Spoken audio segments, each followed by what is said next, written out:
A child on the brink of death, a dog's heroic leap into icy waters, and a mother running from a shadow she can't escape. But what shocking truth does the boathouse hide? And how far will a father go to protect the family he's found? Stay with us as we unravel this gripping tale of courage, sacrifice, and redemption. By the way, where are you watching from? Let us know in the comments below. The air was crisp in Willow Harbor, Oregon, a sleepy coastal town nestled against the endless expanse of the Pacific. The morning fog curled low over the quiet streets, weaving through the cedar and pine trees that lined the old dirt paths. The lake, still as glass, reflected the muted hues of dawn. It was the kind of morning that whispered solitude, the kind that allowed grief to creep in unnoticed. Ethan Granger tightened the collar of his weathered navy coat, his breath visible in the chilly air. His Labrador Dakota trotted ahead, her golden coat catching the faint glow of the rising sun. She paused every so often, her nose brushing the ground, as if seeking a trail only she could sense. "Dakota, come on," Ethan called, his voice steady, but tinged with a heaviness that never quite left. Dakota glanced back, her deep brown eyes meeting his. She barked, a sharp, almost insistent sound, before continuing her path along the lake's edge. Ethan sighed, adjusting his wool cap, and followed her lead. Ethan had always been a man of action. In his younger years, as a rescue diver, he had faced danger head-on, plummeting into icy waters, navigating shipwrecks, and pulling the lost and the broken back to safety. But no amount of training had prepared him for the day he couldn't save his own daughter, Sophie. Sophie had been only 15. The memory was an open wound, her laughter echoing in his mind, followed by the deafening silence that came after the accident. That silence had become his constant companion, a weight that made every breath feel heavier. The walks by the lake with Dakota were his solace, a fragile routine that tethered him to something resembling normalcy. But today, there was something different. Dakota stopped abruptly, her ears pricked. She let out a low growl, her gaze fixed on the lake's still surface. "What is it, girl?" Ethan asked, stepping closer. Dakota barked again, louder this time, and took a cautious step toward the water. Her posture was rigid, alert. Ethan's pulse quickened. He scanned the area, but saw nothing out of the ordinary. Just the fog rolling over the lake, the gentle rustle of leaves in the breeze. Then he heard it, a faint, almost imperceptible splash. "Dakota!" Ethan's voice rose in alarm as the dog bolted forward, her paws kicking up loose gravel as she sprinted toward the shoreline. The water was icy. Ethan could tell from the way Dakota hesitated for just a fraction of a second before plunging in. He sprinted after her, his boots sinking into the damp earth. That's when he saw it, a small figure in the distance clinging to a broken piece of driftwood, barely visible through the fog. A child. Ethan's heart seized. He hadn't seen a child in the lake since Sophie. The memory of her lifeless form flashed in his mind, and for a moment he froze. "Move, Ethan," he muttered to himself. Shaking off the paralysis, he threw off his coat, his body moving on instinct. Dakota was already halfway to the child, her powerful strokes cutting through the frigid water. The boy, no older than 8, clung desperately to the driftwood, his small hands white with cold. "Hold on!" Ethan shouted, even though he knew the boy couldn't hear him. His boots splashed into the water as he waded in, the cold biting through his jeans. Dakota reached the boy first, her jaws gently gripping the fabric of his shirt. She turned back toward the shore, her eyes fierce with determination. Ethan surged forward, his arms outstretched. When Ethan finally reached them, the boy's body was limp, his lips pale blue. He lifted him out of the water with trembling hands, his breath ragged. "Stay with me," Ethan whispered, cradling the boy against his chest. Dakota swam beside them, her sides heaving from the effort, but her focus unbroken. As they reached the shore, Ethan laid the boy down on the damp grass. His hands moved automatically, clearing the airway, tilting the boy's head back. He delivered a breath, his heart pounding with the weight of desperation. "Come on, kid," Ethan muttered, pressing down on the boy's chest in measured compressions. His own breath fogged the air, mixing with the rising mist. After what felt like an eternity, the boy coughed, a sharp, rattling sound. Water sputtered from his lips as he gasped for air.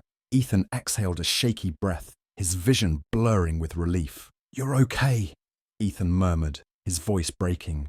"You're going to be okay." The boy's eyes fluttered open, a watery blue gaze meeting Ethan's. He tried to speak, but only one word escaped his lips. "Mum." Ethan's gaze shifted to the woods, where the faint outline of a figure emerged. A woman, dishevelled and frantic, stumbled toward them. "Oliver!" she cried, her voice cracking. Ethan's relief was short-lived. There was something in her expression, something beyond fear, that sent a chill down his spine. The sun struggled to break through the dense fog lingering over Willow Harbour.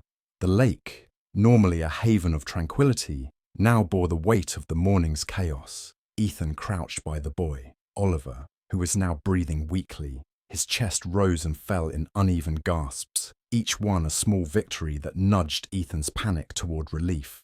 "Hang in there, kid," Ethan murmured, his voice trembling. Dakota lay beside them, her wet fur matted against her lean frame, panting heavily from the exertion of the rescue. A twig snapped behind them. Ethan's head jerked up, his instincts on high alert. Emerging from the woods was a woman, thin, her clothes rumpled, and her hair falling in loose strands over her face. Her eyes were wide with fear, darting between Oliver and Ethan as though unsure who to approach. "Oliver!" she cried, her voice cracking as she stumbled toward them. Ethan rose to his feet, positioning himself between the boy and the woman. "Are you his mother?" Yes, I'm Grace," she gasped, clutching her chest. She dropped to her knees beside Oliver, her hands hovering over him as though afraid to touch him. "What happened? Is he okay?" Ethan hesitated, studying her. There was something in her voice. Desperation, yes, but also a fragility that unsettled him. "He fell into the lake. If it weren't for Dakota..." He gestured toward the dog, who was now watching Grace intently, her ears pinned back. Grace's gaze flickered to Dakota, and for a brief moment, her lips quivered as though she might cry. But then her expression shifted, her focus narrowing on Oliver. "Thank you," she whispered, barely audible. "Thank you for saving him." Ethan nodded but said nothing, his mind racing. Something about the situation didn't sit right. Why was Oliver out by the lake alone? And why did Grace look like she'd been running for miles? "We need to get him checked out," Ethan said, his voice firm. "He was in the water too long." Grace shook her head vehemently. No hospitals." Ethan frowned. "What are you talking about? He could have hypothermia." "I'll take care of him," Grace insisted, her hands trembling as she wrapped her coat around Oliver. "I'll get him warm. Just thank you, but we'll be fine." Ethan's jaw tightened. "Look, lady, Grace, you don't understand. This isn't about pride or fear. It's about your son's life. If something happens to him because you refused help..." Her eyes flared with a mix of defiance and panic. "You don't understand. I can't take him to a hospital. Please, just let me take him home." Ethan's gaze bore into her, searching for answers. Behind the panic in her eyes, there was something else. Fear. Not just for Oliver, but of something, or someone, else entirely. He sighed, running a hand through his greying hair. "At least let me call someone to check him out. A doctor I know. She's local, no questions asked." Grace hesitated, her lips parting as though to argue, but then she looked at Oliver. His small face was pale, his hair plastered to his forehead. She nodded reluctantly. "Fine, just no police." Ethan didn't reply, but his suspicion deepened. As he pulled out his phone to call Dr. Lena Hart, Dakota let out a low growl. Her eyes were fixed on the woods behind them. "What is it, girl?" Ethan muttered, following her gaze. The woods were still. Too still. Ethan scanned the tree line, his instincts prickling. He didn't see anything, but the feeling of being watched was unmistakable. He tightened his grip on his phone, dialing quickly. "Lena, it's Ethan. I need you to come out to the lake. A kid's in trouble, possible hypothermia. Can you bring your gear?" "On my way," Lena replied without hesitation. Ethan ended the call and turned back to Grace. She was cradling Oliver now, rocking him gently, whispering words Ethan couldn't hear. Her hands still shook. "Grace," Ethan said, kneeling beside her. What's going on? Why was he out here alone? Her head snapped up, her eyes narrowing. I don't owe you an explanation. No, you don't, Ethan said evenly. But if I hadn't been here, your son wouldn't be breathing right now. So yeah, I think I deserve a little honesty. Grace's shoulders sagged, and for a moment, Ethan thought she might open up. But before she could say anything, Lena arrived, her SUV kicking up gravel as it pulled to a stop near the shoreline. Dr. Lena Hart was a sharp, no-nonsense woman in her early 40s. Her dark hair was pulled into a low ponytail, and her medical bag was slung over one shoulder as she strode toward them. What have we got? Lena asked, kneeling beside Oliver without waiting for an answer. 8-year-old, Ethan said, fell into the lake. He was under for a bit. Don't know how long. He's breathing now, but weak. Lena nodded, already checking Oliver's pulse and temperature. Her calm efficiency was a stark contrast to Grace's jittery energy. As Lena worked, Ethan stepped aside, giving them space. He couldn't shake the feeling that something was off. The way Grace had reacted, first refusing help, then reluctantly accepting it, spoke of someone hiding something. Ethan, Lena called softly. He turned back, his heart sinking at the look on her face. He's stable for now, Lena said, her voice low. But he needs proper care.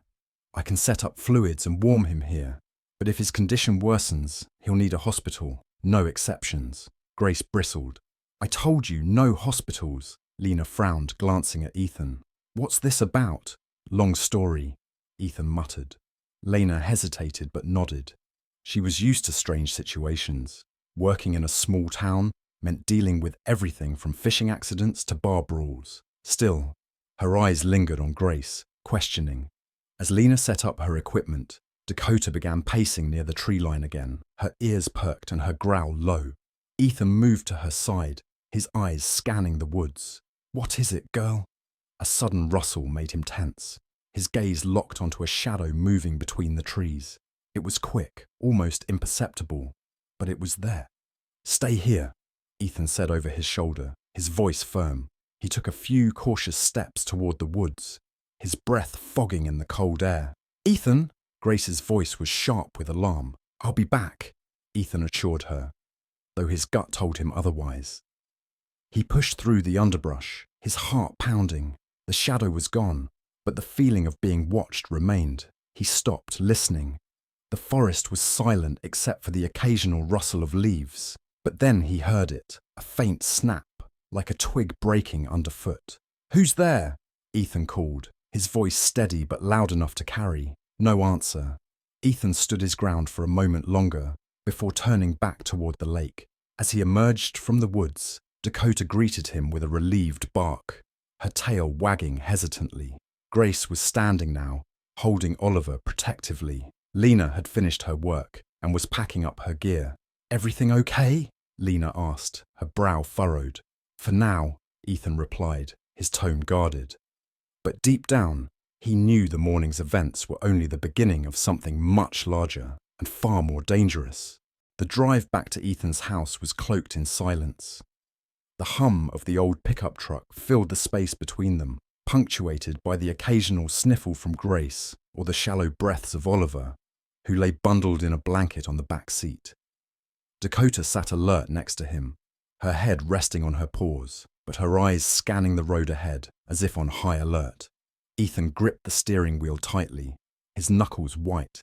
He didn't usually bring strangers into his home, but there was something about Oliver, his pale face, his whispered cries for his mother, that Ethan couldn't ignore. Or maybe it was Grace, with her haunted eyes and jittery demeanour that stirred his long-buried instincts to protect. You don't have to do this, Grace said finally, her voice barely above a whisper. Ethan glanced at her. Do what? Help us, she replied, her hands twisting in her lap. You've done enough already. We'll be fine on our own. Ethan let out a sharp breath, his eyes fixed on the road. Lady, your kid nearly died this morning. You don't have the luxury of being fine on your own right now. Grace flinched, but didn't argue. When they pulled into Ethan's gravel driveway, Dakota perked up, her ears twitching. Ethan cut the engine and turned to Grace. Get him inside, he said. I'll carry him if you need me to. No, Grace said quickly, opening her door. I've got him. Ethan didn't miss the way her hands trembled as she unbuckled Oliver from the makeshift bed in the back seat. He stepped out of the truck and watched as Grace hoisted her son into her arms, staggering slightly under his weight. Dakota was the first to the door, her tail wagging as if to reassure Oliver. Ethan unlocked the door and stepped aside, allowing Grace to carry Oliver inside. Ethan's house was simple and functional, wood-panelled walls, a stone fireplace, and furniture that had seen better days. It wasn't much, but it was home. Grace laid Oliver on the couch, tucking the blanket around him. He stirred but didn't wake, his small face still pale but peaceful. "Bathroom's down the hall if you need it," Ethan said, shrugging off his coat. "I'll make some tea." Grace nodded, her eyes never leaving Oliver. She didn't move, even as Ethan disappeared into the kitchen. As the kettle boiled, Ethan leaned against the counter, running a hand through his hair. This wasn't what he'd signed up for when he took Dakota for a walk this morning, but now he was in it, and something told him he couldn't just walk away. When he returned to the living room with 2 mugs of tea, Grace was still sitting on the edge of the couch, her hands folded tightly in her lap. "Here," he said, holding out a mug.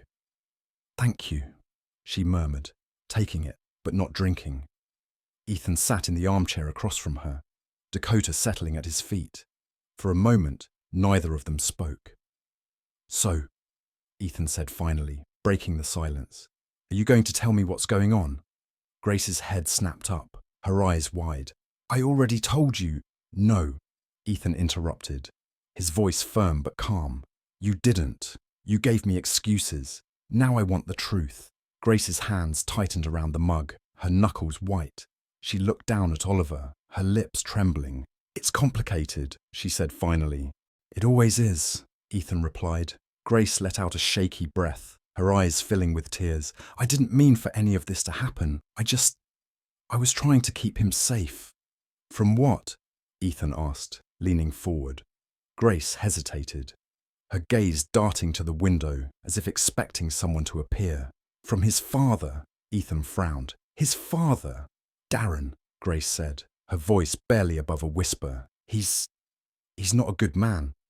When I left him, I thought we'd be free, but he always finds us. No matter where we go, he finds us."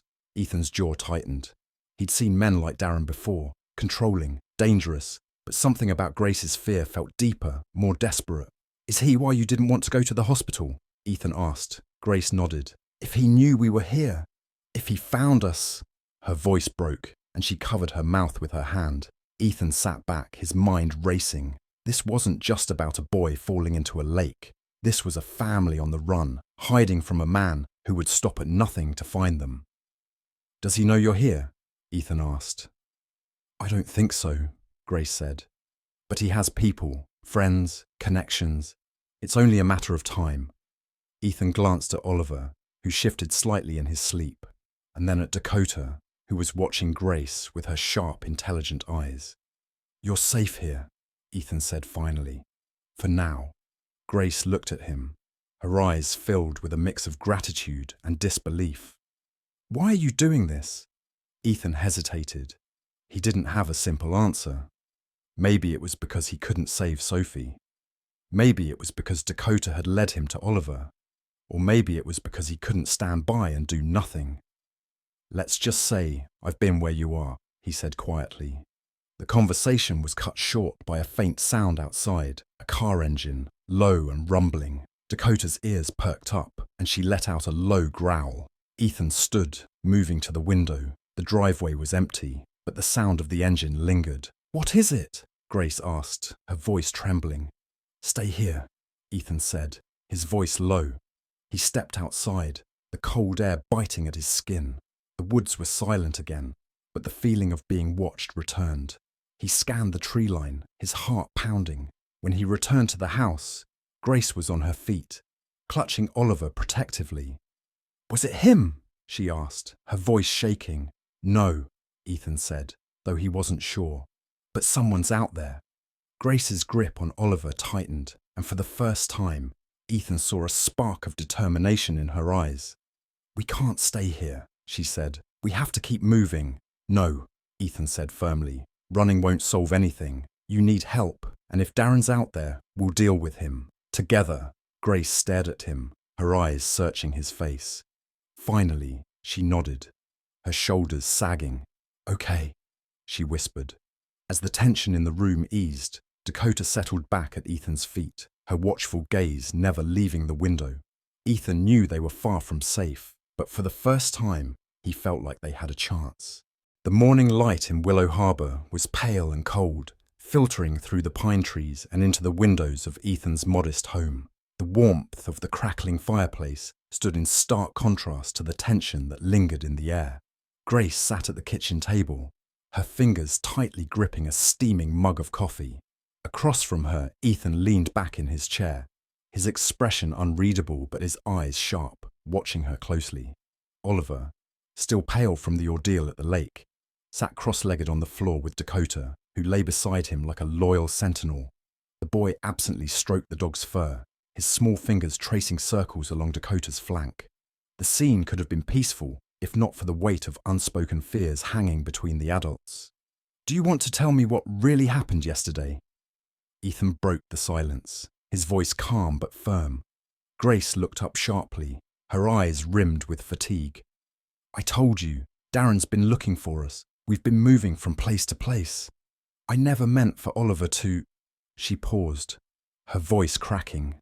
"I'm not accusing you," Ethan said gently. "But if we're going to keep him safe, I need to know everything. The whole truth." Grace hesitated, her hands trembling slightly.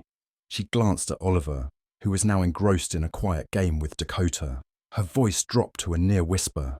"We left him a year ago, Darren. He wasn't just controlling. He was dangerous. And when he lost custody of Oliver, he—" She trailed off, her face pale. Ethan's brow furrowed. "He what?" "He said he'd rather see Oliver dead than let me take him." The room fell silent except for the soft popping of the firewood. Ethan's jaw tightened, his knuckles whitening as he gripped his coffee mug. Memories of his daughter, Sophie, surged unbidden, her laughter, her warmth, and then the icy finality of her absence. "Has he ever tried to act on that threat?" Ethan asked, his voice low. Grace nodded. "There was an accident. At least, that's what the police called it. Oliver was almost hit by a car while playing in the yard. But I knew it wasn't an accident. I saw the car. It was Darren's." Ethan leaned forward, his gaze piercing. "And the police? What did they do?" Grace let out a bitter laugh. "Nothing. They said there wasn't enough evidence, that it could have been anyone." Dakota stirred, her ears twitching. The tension in the room was palpable, and even the dog seemed to sense it.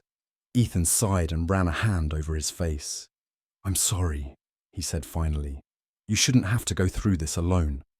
"I don't have a choice," Grace said, her voice shaking. "Everywhere we go, he finds us.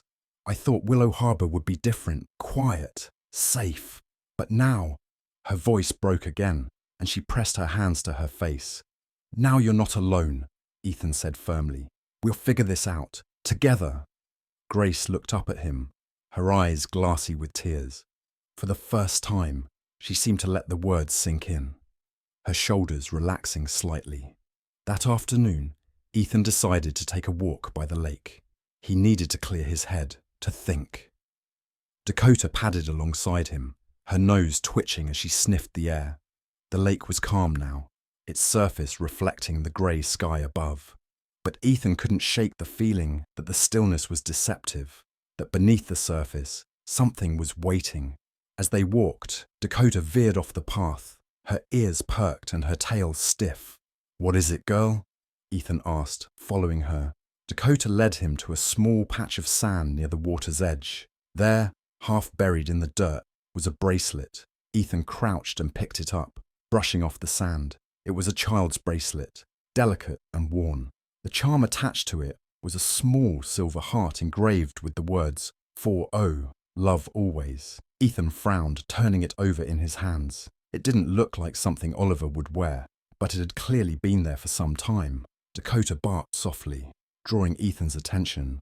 The dog was sniffing at the ground, her nose pointing toward a cluster of reeds. "All right, let's see what else you found," Ethan muttered, following her. The reeds were thick and damp, but Dakota pushed through them with determination. Ethan trailed behind, his boots squelching in the mud. When they emerged on the other side, Ethan froze. There, partially hidden by the tall grass, was a small, rusted tin box. Ethan knelt and pried it open. Inside were a handful of photographs, yellowed with age, and a folded piece of paper. He picked up the photos first, his breath catching as he recognized one of the faces. It was Sophie. The photo was old, taken years ago, back when she was still a teenager. She was smiling, her arm around another girl Ethan didn't recognize. But what chilled him was the background. It was the lake. Impossible, Ethan whispered, his heart pounding. He set the photo aside and unfolded the paper. The handwriting was messy, scrawled in pencil, but the words were clear. You can't hide forever. Ethan's blood ran cold. Come on, Dakota, he said, his voice tight. We're leaving. The dog hesitated, sniffing the ground one last time before trotting after him. When they returned home, Grace was pacing the living room, her arms crossed tightly over her chest. Where were you? She demanded. Ethan held up the bracelet and the photo. By the lake. Found these. Grace's eyes widened as she took the bracelet. This is Oliver's. I thought he'd lost it months ago. Ethan nodded, watching her carefully. And this? He handed her the photo. Her face went pale. Who is this? My daughter, Ethan said. Sophie. Grace stared at the photo, her hands trembling. She was here? At the lake? Years ago, Ethan said. Before she passed. Grace looked at him, her eyes wide with fear. Ethan, do you think... I don't know, he interrupted, his voice firm. But whoever left that box wanted someone to find it, and they're trying to send a message. Grace swallowed hard, clutching the photo tightly. What do we do? Ethan's jaw tightened. We figure out who's behind this, and we stop them. The wind picked up that evening, howling through the dense pine trees that surrounded Ethan's home. The flickering light of the fireplace cast long, uneasy shadows across the room as Ethan studied the contents of the tin box he'd found near the lake. The photographs and the ominous note weighed heavily on his mind. Grace sat across from him, her posture rigid, her hands clasped tightly in her lap. The bracelet lay on the coffee table between them, its tiny charm gleaming faintly in the firelight. Do you think this has something to do with Darren? Grace asked, breaking the silence. Her voice was low, strained. Ethan shook his head, his brow furrowed. I don't know, but whoever left that box didn't want it to go unnoticed. He glanced at Dakota, who lay near the door, her head resting on her paws but her ears alert. And Dakota's been on edge all day. Grace sighed, rubbing her temples. I can't take this anymore. It feels like we're being watched, like he's everywhere. Ethan leaned forward, his gaze steady. If Darren's out there, we'll find him. But we have to stay smart about this. The tension in the room was interrupted by a knock at the door. Dakota shot to her feet, letting out a low growl. Ethan's pulse quickened as he stood, motioning for Grace to stay put. Who is it? Ethan called, his voice firm. It's Margot, came a familiar voice.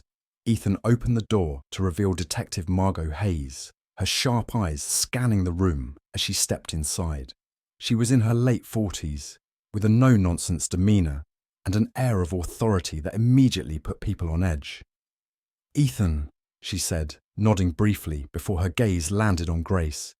And you must be Grace. Grace nodded hesitantly, her eyes wary. I heard about what happened at the lake, Margot said, pulling off her gloves. Thought I'd stop by and check in, make sure everything's all right. Ethan crossed his arms. Define all right. Margot's lips pressed into a thin line. There's been chatter. Someone spotted a man matching Darren Morton's description near the edge of town yesterday. I thought you'd want to know. Grace's face went pale, and she gripped the arm of the chair tightly. He's here. Margot held up a hand. I'm not saying it was him, but if it is, we need to act fast. Grace, I know your history with Darren. If he's crossed state lines to find you, that's a federal offence. We can get the authorities involved. No police, Grace said quickly, her voice sharp. Margot frowned. Grace, If you want protection, I said no police, Grace snapped, standing abruptly. Ethan stepped between them, his voice calm but firm. Margot, let's take a step back. Grace has her reasons. Let's focus on what we can do without involving anyone else. Margot sighed, her gaze flicking between them. Fine, but if Darren's in town, you're not safe here. After Margot left, the atmosphere in the house grew heavier. Grace paced the living room, her hands trembling as she muttered under her breath. Grace, Ethan said, his tone gentle. You need to sit down. We'll figure this out. She stopped, turning to face him. I don't know how you stay so calm. This man, this monster, has ruined everything. He's taken everything from me. Ethan's jaw tightened. I know what it's like to lose everything. Grace froze, her eyes narrowing. Do you? Do you really? Yes, Ethan said quietly, his voice tinged with pain. I lost my daughter, Sophie, and every day I wonder if there was something I could have done to save her. Grace's anger faded, replaced by a flicker of understanding. She sank back into the chair, her shoulders slumping. As the evening wore on, Ethan couldn't shake the feeling that something or someone was out there. He double-checked the locks on the doors and windows, his mind racing with possibilities. When the house finally grew quiet, Ethan sat by the fireplace, staring into the flames. Dakota lay at his feet, her eyes half closed, but her ears twitching at every sound. Do you think he's really here, girl? Ethan murmured, scratching behind Dakota's ears. Or is this just paranoia? Dakota let out a soft whine, nudging his leg. In the middle of the night, Ethan was jolted awake by Dakota's barking. He grabbed the flashlight by his bedside and rushed to the living room, where Dakota stood at the window, her fur bristling. What is it? Ethan asked, his voice low. Grace appeared in the hallway, clutching Oliver tightly. What's going on? Stay back, Ethan said, moving toward the window. He peered outside, the beam of his flashlight cutting through the darkness. At first he saw nothing, but then, just beyond the edge of the trees, a figure moved. Ethan's heart pounded as he grabbed his coat and stepped outside, Dakota at his side. The air was cold and still, the only sound the crunch of gravel under Ethan's boots. He scanned the tree line, his flashlight sweeping back and forth. Who's out there? He called, his voice steady. There was no answer, but the faint sound of rustling leaves sent a chill down his spine. Ethan, don't! Grace's voice called from the porch, but he didn't stop. Dakota growled low in her throat, her body tense. Ethan stepped closer to the trees, his heart racing, and then he saw it. A faint glint of metal in the moonlight. Ethan moved quickly, crouching to examine the object. It was a knife, its blade partially buried in the dirt. His breath caught as he recognized the initials engraved on the handle. DM. Darren Morton, Ethan whispered, his pulse quickening. Before he could react, a branch snapped behind him. He spun around, his flashlight illuminating empty space. But the feeling of being watched was overwhelming. Come on, girl, he said to Dakota, his voice tense. We're going back inside. When Ethan returned to the house, Grace was waiting for him, her eyes wide with fear. What did you find? She asked. Ethan hesitated before holding up the knife. Grace's face went pale, and she took a step back, clutching Oliver protectively. It's him, isn't it? She whispered. Ethan nodded. He's close, but we'll be ready. Grace's eyes filled with tears, but she quickly wiped them away. I can't let him take Oliver. I won't. He won't, Ethan said firmly. Not as long as I'm here. The morning broke cold and grey, the kind of weather that clung to the skin and seeped into the bones. Ethan stood on the porch, his hands stuffed into the pockets of his jacket. His eyes scanned the tree line surrounding his home, every shadow and movement a potential threat. Dakota sat by his side, her gaze just as focused, her ears twitching at every faint sound. Behind him, the house was unusually quiet. Grace and Oliver were still asleep, though Ethan doubted either of them had rested well. The knife he'd found last night lay on the kitchen counter, its presence a constant reminder that Darren Morton was not far away. Come on, girl, Ethan muttered, patting Dakota's side. Let's take a look around. They walked the perimeter of the property, Dakota sniffing the ground with purpose. Ethan's grip tightened on the flashlight he carried, its weight both comforting and ominous. As they reached the edge of the woods, Dakota stopped abruptly, her body stiffening. "What is it?" Ethan whispered, crouching beside her. Dakota let out a low growl, her nose pointing toward a narrow path that cut through the trees. Ethan recognized the path. It led to the lake, and beyond that, to a forgotten corner of Willow Harbour, the old boathouse. The boathouse had been abandoned for years, a relic of a time when the lake was the centre of the town's activity. Ethan hadn't been there since Sophie was alive. The thought of his daughter sent a pang through his chest, but he pushed it aside. "Let's go," he said, his voice firm. Dakota led the way, her movements cautious but determined. The path was overgrown, the air thick with the scent of damp earth and decaying leaves. Ethan's boots crunched softly against the ground, the sound unnaturally loud in the stillness. As they approached the boathouse, its shape emerged through the fog, weathered and sagging, its roof half collapsed. The door hung crooked on its hinges, swaying slightly in the breeze. Ethan's stomach tightened. He couldn't shake the feeling that he was walking into a trap. Dakota barked sharply, breaking the silence. She bolted forward, her paws kicking up dirt as she darted toward the boathouse. "Dakota, wait!" Ethan hissed, quickening his pace.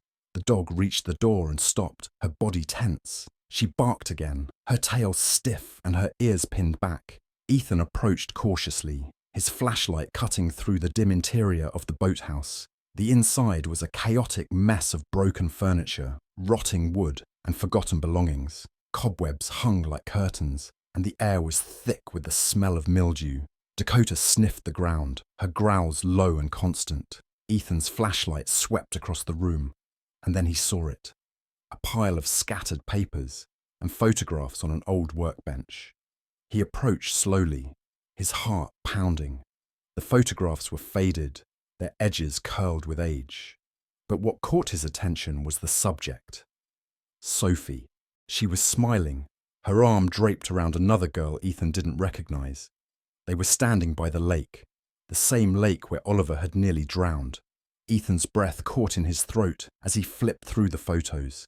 Each one told a story. Sophie at the lake, Sophie laughing, Sophie staring at something just out of frame. Beside the photographs was a notebook, its pages filled with scrawled handwriting. Ethan picked it up, his hands trembling. The entries were disjointed, erratic, but one line stood out. She knew too much. "What the hell is this?" Ethan muttered, his voice echoing in the empty boathouse. Dakota let out a sharp bark, drawing his attention. She was standing near a stack of crates, her nose pressed against the floorboards. Ethan knelt beside her, brushing away the dirt. His fingers found the edge of a loose board, and he pried it up. Beneath the floorboards was a small metal box. Ethan pulled it out and opened it, his breath catching as he saw its contents. Inside were more photographs, another notebook, and a set of keys. The photographs showed Darren Morton, his face twisted into a cruel smile. In one of them, he was standing by a car Ethan recognized, the same car Grace had described. The notebook was filled with more erratic writing, but one entry made Ethan's blood run cold. "They'll never find her, not unless I want them to." Ethan's grip tightened on the notebook. He glanced at Dakota, who was still growling softly, her eyes fixed on the shadows outside the boathouse. "We're not alone," Ethan muttered, his voice barely audible. He rose to his feet, his flashlight sweeping across the room. A sudden creak of wood made his heart leap. He spun around, his pulse racing, but the room was empty. Dakota barked again, her body pressed against Ethan's leg. "All right, girl," he whispered. "Let's get out of here." Ethan tucked the photographs, notebook, and keys into his bag and made his way to the door. He stepped outside, the cold air biting at his face. Dakota was by his side, her growls fading, but her ears still pinned back. As they made their way back to the house, Ethan's mind raced. The photographs, the notebook, the keys. It all pointed to something much larger than Darren's obsession with Grace. It was tied to Sophie, to the lake, and to a secret Ethan wasn't sure he was ready to uncover. When they reached the house, Grace was waiting for them on the porch. Her face was pale, her eyes wide with fear. "What did you find?" she asked, her voice trembling. Ethan didn't answer. Instead, He handed her one of the photographs, the one of Darren standing by the car. Grace's hand flew to her mouth and tears welled in her eyes. "It's him," she whispered. "He's been here all along." Ethan placed a reassuring hand on her shoulder. "We'll figure this out," he said firmly. "But we need to be smart. If Darren's watching us, we can use that to our advantage." Grace looked at him, her fear mingled with a flicker of hope. "How?" Ethan's jaw tightened. "We make him think he's in control, and then we take it back." The wind howled outside Ethan's home, shaking the windows in their frames. The storm brewing in the sky mirrored the tension inside, where Grace sat at the kitchen table, her hands wrapped around a steaming mug of tea. She hadn't touched it. Across from her, Ethan leaned forward, the notebook from the boathouse open between them. "You need to tell me everything," Ethan said, his voice steady but firm. Grace's eyes flicked to Oliver, who was sitting on the floor with Dakota. The boy was engrossed in a puzzle, blissfully unaware of the danger that seemed to loom closer with every passing hour. Grace's gaze lingered on him, her expression torn. "You don't understand," she said finally, her voice trembling. "Then help me understand," Ethan replied. "If we're going to stop Darren, I need to know the truth, all of it." Grace let out a shaky breath, her hands tightening around the mug. "It started years ago," she began, her voice low. "Before Oliver was born. Darren wasn't always like this. At first he was charming, thoughtful. I thought he loved me. But after we got married, everything changed." Ethan listened intently, his eyes locked on Grace as she spoke. "He became controlling, obsessive," she continued. "He didn't like me seeing my friends, or even talking to my family. And when I got pregnant with Oliver, it got worse. He said the baby was his and his alone, that I didn't have a say in how we raised him." Her voice cracked, and she paused, swallowing hard. "When I finally left him," Grace said, "it was because he started hurting me. I couldn't let Oliver grow up in that environment. I thought I'd be safe if I stayed under the radar, but Darren always found us. He has people everywhere, people who owe him favors, people who are just as dangerous as he is." Ethan nodded, his jaw tightening. "And the police?" Grace laughed bitterly. "They told me to get a restraining order like a piece of paper would stop him. Darren doesn't care about the law. He only cares about control." Ethan leaned back in his chair, his mind racing. Everything Grace was saying made sense, but there was something she wasn't telling him, something deeper. "And the boathouse?" Ethan asked, his voice calm but probing. "The photographs, the notebook. How does Sophie fit into all of this?" Grace froze, her eyes widening. For a moment it looked like she might deny knowing anything, but then she sighed, her shoulders slumping. "I didn't know Sophie," she said quietly. "Not personally, but Darren did." Ethan's breath caught. "What are you talking about?" Grace hesitated, her gaze flickering to the notebook on the table. "I didn't want to believe it, but Darren used to talk about a girl. He said she saw something she shouldn't have, that she knew too much. He said he took care of it." The words hit Ethan like a punch to the gut. His hands clenched into fists as he fought to keep his voice steady. "Are you saying Darren had something to do with Sophie's death?" "I don't know," Grace said, her voice breaking. "But he was obsessed with her. He said she was in the wrong place at the wrong time." The room fell silent except for the sound of the wind outside. Ethan stared at the notebook, his mind replaying the last time he saw Sophie, the way she smiled, the way she laughed. He had always blamed himself for her death, but now a new, darker possibility was unfolding before him. "He killed her," Ethan said finally, his voice trembling with rage. "I don't know for sure," Grace said quickly. "But if Darren is capable of that, then we're all in danger." Ethan stood abruptly, his chair scraping against the floor. "We have to stop him, not just for Oliver, for Sophie." Grace stood too, her eyes pleading. "How? Darren is smart. He's always one step ahead. What can we do?" "We make him slip up," Ethan said, his voice firm. "We use his arrogance against him. He thinks he's untouchable. But everyone makes mistakes." Grace nodded, a flicker of determination crossing her face. "What do you need me to do?" Later that evening, Ethan sat by the fireplace, staring into the flames. Grace had put Oliver to bed, and the house was quiet except for the occasional crackle of the fire. Dakota lay at his feet, her eyes half closed, but her ears twitching at every sound. Ethan's thoughts were a whirlwind of memories and possibilities. The idea that Darren had been involved in Sophie's death was almost too much to bear, but it also gave him a sense of purpose, a reason to fight. He glanced at the notebook on the table, its pages filled with Darren's erratic scrawls. Somewhere in those pages was the key to stopping him. Ethan just had to find it. The next morning, Ethan and Grace sat down to go through the notebook together. It was slow work. Darren's handwriting was barely legible in places, and much of it was disjointed. But as they pieced it together, a pattern began to emerge. "He kept track of everything," Grace said, her finger tracing a line of text. "Everywhere we've been, every time we thought we were safe." Ethan nodded, his jaw clenched. "He's been watching us for a long time. But why? What's his endgame?" Grace hesitated, her eyes meeting Ethan's. "Control," she said simply. "He doesn't care about Oliver. He just wants to win." As the day wore on, Ethan began to formulate a plan. They would use Darren's own methods against him, setting a trap that would force him into the open. "We need to lure him out," Ethan said, his voice firm. "Make him think he has the upper hand." Grace looked at him, her expression wary but determined. "How do we do that?" "We use the one thing he can't resist," Ethan replied. "You." Grace's eyes widened. "You want me to be bait?" "It's the only way," Ethan said. "But you won't be alone. I'll be watching, and so will Margot. We'll make sure he doesn't get near you." Grace hesitated, fear flickering in her eyes.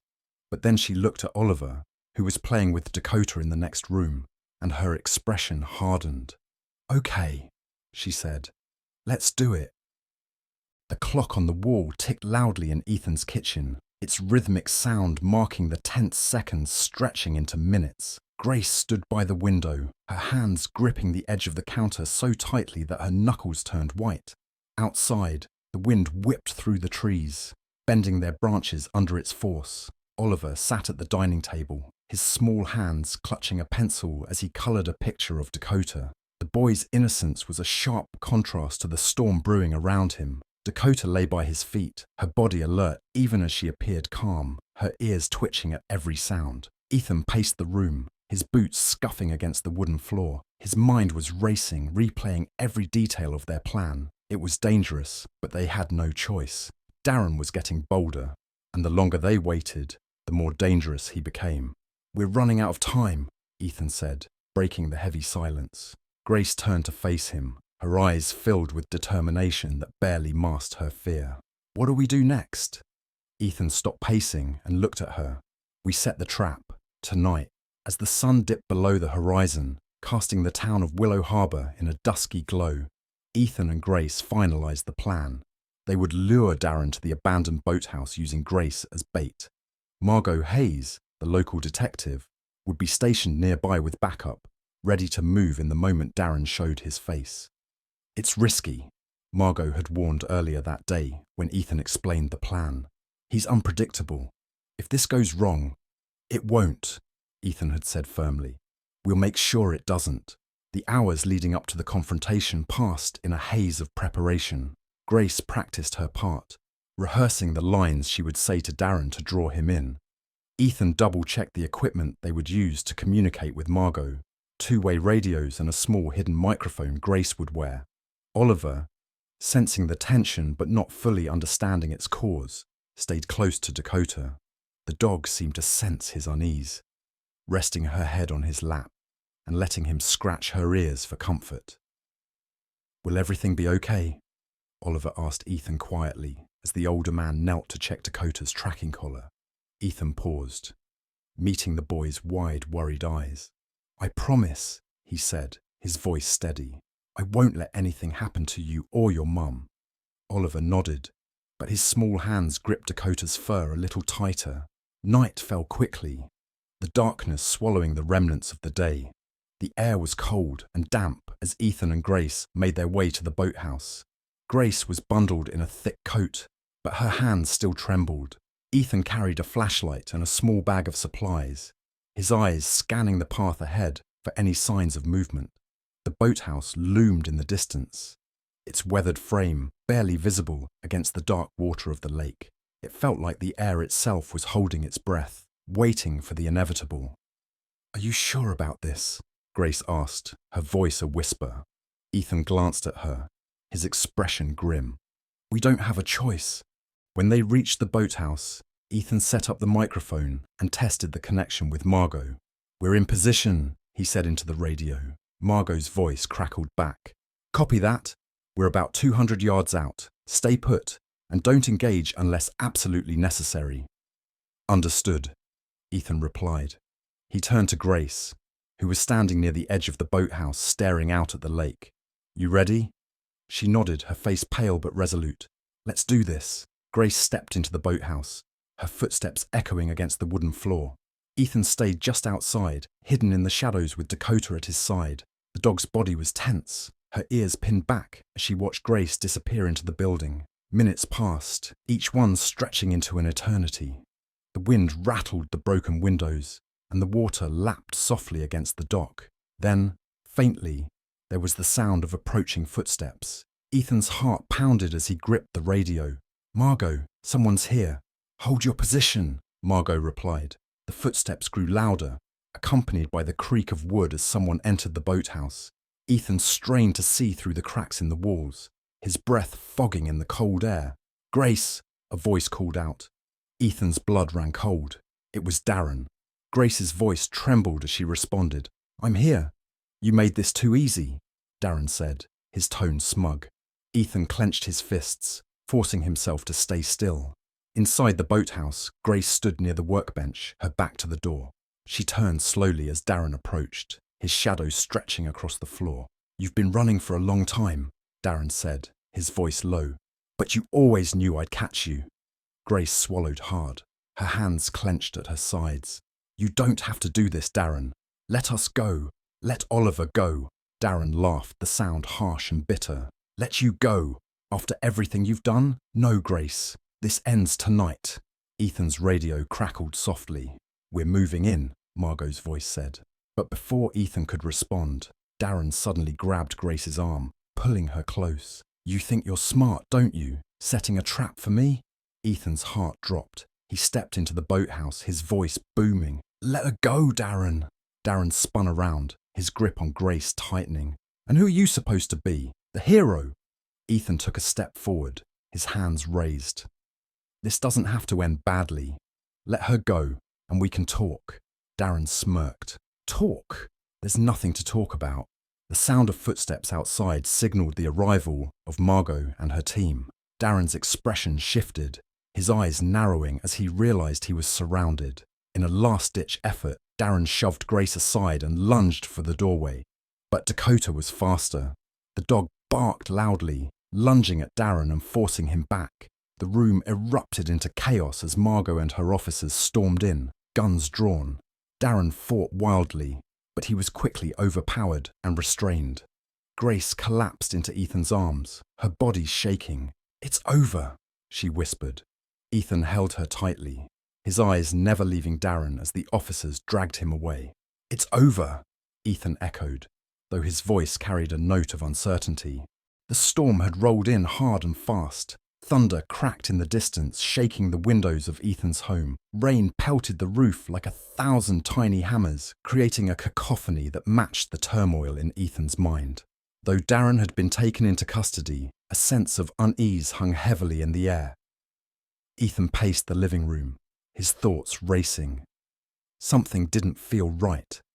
Grace sat on the couch, her arms wrapped tightly around Oliver, who had finally fallen asleep after hours of reassurance. Dakota lay at her feet, her watchful eyes flicking between Ethan and the door. "I don't understand," Grace said, her voice barely audible. "He's in custody. Why doesn't it feel over?" Ethan stopped pacing, his gaze settling on her. "Because it isn't," he said grimly. Ethan's suspicions were confirmed when Margot called just before midnight. "Ethan," she said, her voice tense, "we've got a problem. Darren escaped." The words hit Ethan like a physical blow. His grip on the phone tightened as he struggled to process what she was saying. "How?" "During transport," Margot explained. "We were moving him to the county facility but he managed to overpower one of the deputies. We've got officers combing the area, but with the storm. Her voice trailed off, the unspoken truth hanging in the air. He's coming here, Ethan said, his voice flat. Stay put, Margot replied. We'll get to you as soon as we can. Ethan ended the call and turned to Grace, who was staring at him with wide, terrified eyes. What is it? She asked, her voice trembling. Darren escaped, Ethan said bluntly. He's coming here. Grace's face went pale, and her arms tightened around Oliver. No, she whispered. No, no, no. Ethan crossed the room and knelt in front of her, his hands resting on her shoulders. Listen to me, he said firmly. We're not going to let him hurt you or Oliver. Do you understand? Grace nodded weakly, tears brimming in her eyes. The next few hours were a blur of preparation. Ethan secured the house, locking doors and windows and reinforcing weak points with whatever he could find. Grace stayed close to Oliver, her fear evident in every movement. Dakota, sensing the tension, remained by Ethan's side, her body tense and ready. Outside, the storm raged on, the wind howling like a living thing. The power flickered and then went out entirely, plunging the house into darkness. Stay calm, Ethan said, lighting a lantern. We'll get through this. The first sign of Darren's arrival came just after 2. Dakota growled low in her throat, her ears pinned back as she stared at the front door. Ethan grabbed the shotgun he'd retrieved from his bedroom, his heart pounding.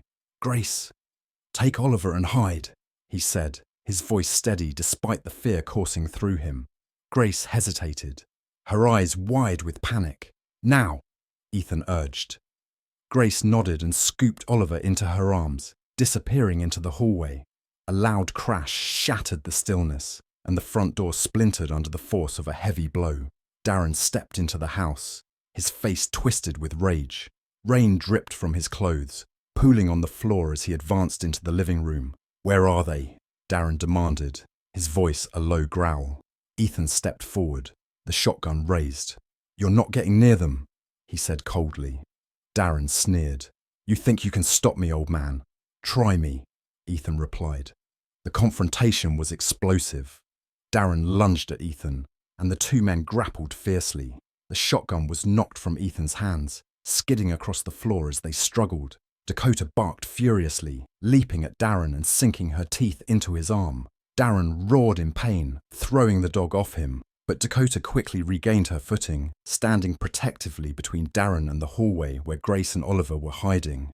You're not getting to them, Ethan said, his voice steady despite the blood trickling from a cut on his forehead. Darren laughed, the sound dark and unhinged. You don't understand, do you? This isn't just about them. This is about control, about making sure they know they can't escape me. The fight continued, the two men trading blows as the storm raged outside. Ethan's years of training as a rescue diver gave him an edge, but Darren's strength and rage made him a formidable opponent. In the chaos, Grace emerged from the hallway, her face pale but determined. She held the shotgun in her trembling hands, aiming it at Darren. Grace, no! Ethan shouted, but she didn't falter. Get away from my family, she said, her voice steady despite the fear in her eyes. Darren froze, his gaze shifting to Grace. For a moment, the room was silent except for the sound of the rain and the crackle of distant thunder. You don't have the guts, Darren sneered. Try me, Grace replied.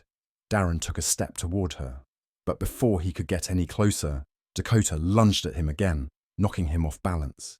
The distraction gave Ethan the opportunity he needed to grab a heavy lamp from the table and swing it at Darren's head. The impact sent Darren crashing to the floor, unconscious. Ethan quickly secured Darren's hands with a set of zip ties he'd stashed earlier, his breath coming in ragged gasps. Dakota stood over Darren's prone form, her chest heaving, but her eyes sharp and watchful. Margot and her team arrived minutes later, their flashing lights cutting through the storm. Darren was taken into custody once more, this time under heavier security. As the officers led him away, Darren turned to Grace, a twisted smile on his face. This isn't over, he said. Grace's expression hardened. Yes, it is. The aftermath of the confrontation left the house in shambles, but the danger was finally over. Ethan, Grace, and Oliver sat together in the living room, Dakota lying at their feet. "You saved us," Grace said quietly, her eyes glistening with tears. "We saved each other," Ethan replied. Oliver looked up at Ethan, his small hand resting on Dakota's fur. "Does this mean we're safe now?" Ethan nodded, his voice firm. "Yes, you're safe now." The rain had stopped by morning, leaving the world outside Ethan's home shrouded in a misty calm. The storm's fury was gone, replaced by an eerie stillness. Sunlight filtered through the clouds, its gentle rays illuminating the living room, where Ethan, Grace, and Oliver sat together. The house bore the scars of the previous night, the splintered front door, the scattered furniture, the faint traces of blood on the floor. But the danger was over. Darren Morton was in custody, this time under maximum security, and the weight of his presence no longer lingered in the air. Oliver was curled up on the couch with Dakota, his small hands buried in her fur as he whispered quietly to the dog. Grace sat beside him, her eyes tired, but her shoulders relaxed for the first time in weeks. Ethan stood by the window, staring out at the misty woods with a faraway look in his eyes. "Do you think it's really over?" Grace asked softly, breaking the silence. Ethan turned to face her, his expression unreadable. "He won't be coming back," he said firmly. "Margot made sure of that." Grace nodded, her fingers brushing against Oliver's hair. "I still can't believe it. After all this time, we're finally free." Ethan moved to the armchair across from her, sitting heavily. "Free, but not unscathed," he said, his voice low. "There's still a lot we need to deal with, and not just about Darren." Grace's gaze flicked to Ethan, her brow furrowing. "You mean Sophie?" Ethan nodded slowly. The memory of Sophie had been haunting Ethan since the discovery at the boathouse. The photographs, the notebook, the cryptic notes Darren had left behind. It all pointed to a truth Ethan wasn't sure he was ready to face.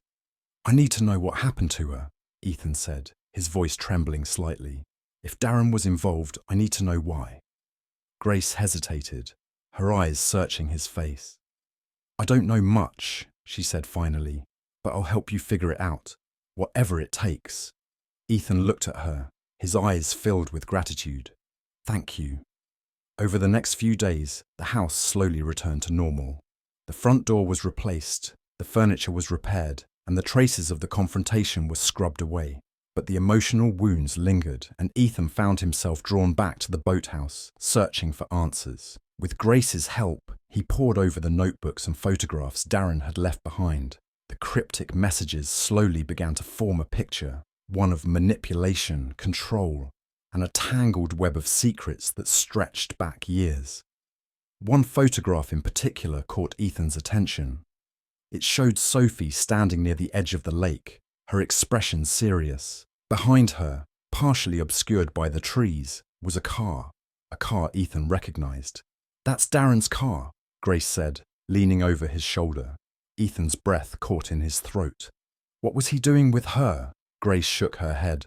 "I don't know, but it looks like he wasn't alone." Ethan frowned, his eyes narrowing as he studied the photograph. In the background, near the car, was another figure, a man whose face was turned away from the camera.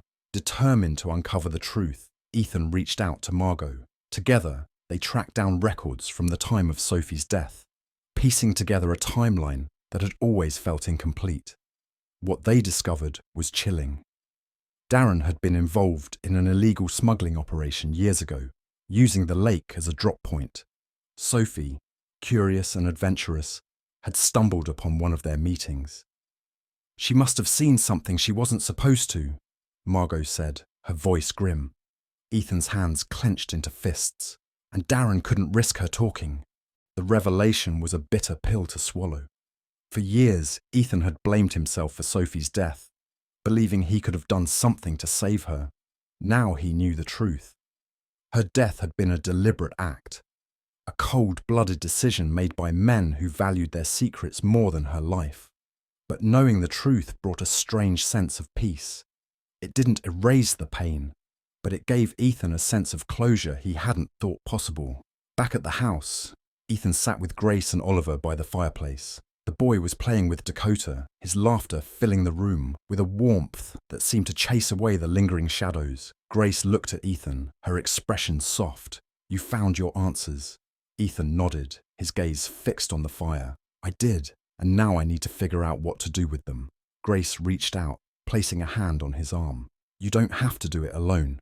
We're here for you." Ethan looked at her, his eyes filled with gratitude. "I know," he said softly, "and I'm here for you too." As the days turned into weeks, a new sense of normalcy began to settle over their lives. Grace and Oliver stayed with Ethan, their presence turning his quiet house into a home filled with life and laughter. One evening, as they sat around the dinner table, Oliver looked up at Ethan with wide eyes. "Does this mean you're my dad now?" The question caught Ethan off guard, but he smiled, his heart swelling with emotion. "If that's what you want, then yes." Oliver grinned, his face lighting up with pure joy. "I do." Grace watched the exchange, her eyes glistening with tears. For the first time in years, she felt a sense of safety and belonging she hadn't thought possible. Ethan reached out, taking her hand in his. "We're a family now," he said. Grace nodded, her smile trembling. A family. The chapter ends with Ethan standing on the porch, watching the sun set over the lake. Dakota stood beside him, her tail wagging gently as she nudged his hand. "We did it, girl," Ethan said, his voice filled with quiet resolve. "We're finally home." The truth about Sophie's death, while painful, had given Ethan the closure he needed to move forward, and with Grace and Oliver by his side, he finally felt a sense of peace, a future filled with hope, love and healing. The dawn over Willow Harbour was golden and calm, as though the town itself had exhaled a long-held breath. The lake shimmered under the morning light, its surface smooth and undisturbed. Ethan stood at the edge of the water, Dakota at his side, watching as the first rays of the sun pierced the lingering mist. The events of the past few months had left their marks, both visible and invisible. The scars of the storm, the confrontation, and the revelations about Sophie had transformed him in ways he was still learning to understand. But as the soft breeze carried the scent of pine and damp earth, he felt a sense of peace he hadn't known in years. Behind him, the sound of laughter echoed. Ethan turned to see Grace and Oliver walking down the path toward the lake, their hands intertwined. Oliver carried a kite, its bright colours fluttering in the breeze, while Grace's face was lit with a rare and genuine smile. "Dad!" Oliver called, waving enthusiastically. Ethan's heart swelled at the word. He still wasn't used to it, but it warmed him every time Oliver said it. He waved back, smiling. Grace reached him first, her hand brushing against his arm. "Good morning," she said softly. "Morning," Ethan replied. He glanced at the kite. "Looks like someone's ready to test that out." Oliver grinned, holding the kite high. "Can you help me, Dad?" Ethan chuckled. "Of course. Let's see if we can catch some wind." As they worked together to get the kite airborne, Dakota bounded around them, barking happily. The kite soared higher and higher, its tail dancing in the wind. Oliver's laughter rang out clear and bright as he ran along the shoreline, the string clutched tightly in his hands. Grace watched from a distance, her arms crossed loosely over her chest. "He's so happy," she said, her voice tinged with wonder. Ethan joined her, his gaze fixed on Oliver. "He deserves to be, and so do you," Grace said, turning to him. Ethan met her eyes, his expression softening. "I think we all do." Later, as the morning sun climbed higher, the small family made their way to the town square, where a community gathering was underway. It was an annual event in Willow Harbour, a celebration of resilience, unity, and the ties that bound the community together. Ethan hadn't planned to attend, but Grace had insisted. "We're part of this town now," she'd said. "It's time we show that."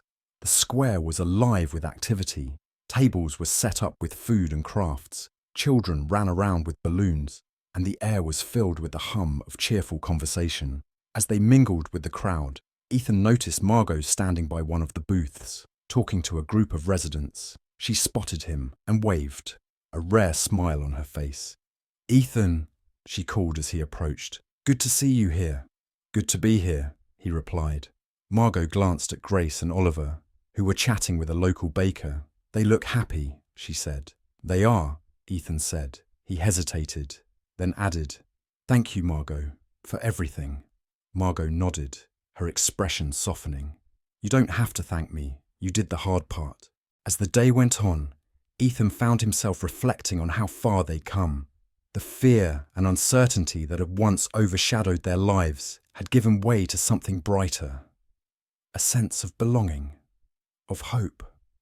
Grace had begun volunteering at the local library, helping with children's programs and events. Oliver had started school and quickly made friends, his laughter a constant presence in their home.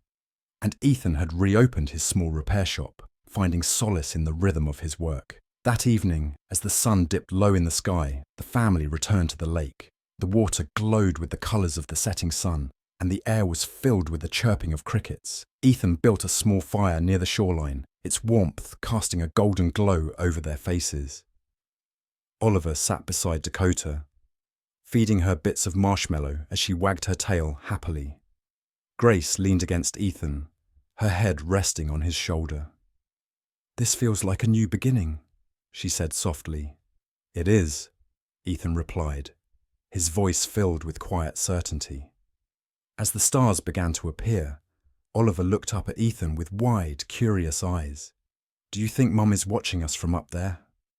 Ethan's throat tightened, but he smiled. "I think she is, and I think she's proud of us." Oliver nodded solemnly, then nestled closer to Dakota. Grace reached for Ethan's hand, lacing her fingers with his. "We've come so far," she whispered. "And we'll keep going," Ethan said, squeezing her hand gently. The fire crackled softly, and the family sat together in comfortable silence, the lake stretching out before them like a promise of endless possibilities.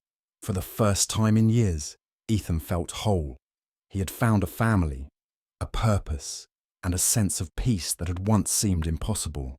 And as he looked at the people and the dog beside him, he knew that this was only the beginning of their story. The past would always be a part of him, but it no longer defined him. The scars it left were reminders of what he had overcome and of the strength it had taken to move forward. As the last embers of the fire faded into the night, Ethan closed his eyes and let the sound of the water and the warmth of his family lull him into a sense of quiet contentment.